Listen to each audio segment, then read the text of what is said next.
I'm John Mark Miravalle with Those Catholic Men. And in theology, we talk about love an awful lot, and there's a million different ways you can define love or talk about it, but I just want to talk about two ways. One way is where you love another in the sense of willing their good. That means, in some cases, that you want them to be happier, you want them to be better, you want them to improve. And as a dad, that's a big part of our job, is helping our kids develop and improve. But the other more important, more fundamental sense of love, I think, is where we delight in the existence of another person. And I think it's important in God's fatherhood to notice that He first of all expresses that He's delighted that we exist, which is why He makes us in the first place. That's why creation comes before redemption.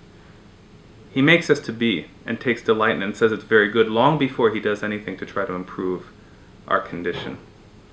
In fact, I think that's also why the sacrament of baptism is the first sacrament.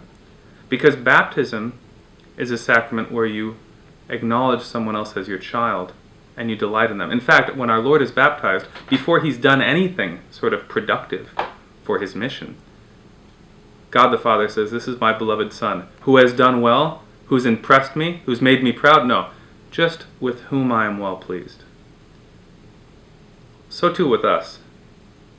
It's very easy to delight in a newborn. My daughter, Shaylee, I just delight in her because she's there. She doesn't really do anything impressive, right? In terms of her production value, all she produces is crap and vomit.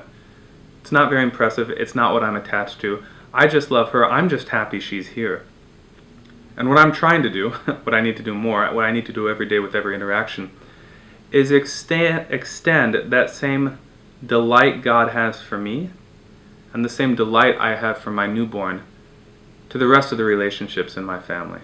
I need to let my wife know that regardless of her quote-unquote performance in any aspect of her life as wife and mother, I am just glad she's here. I'm just happier by her being around. The same with my kids, my older kids.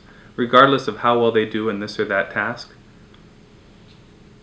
they make me happy because the world's a better place due to their presence in it. And they need to know that from me before they get any encouragement in any kind of behavior.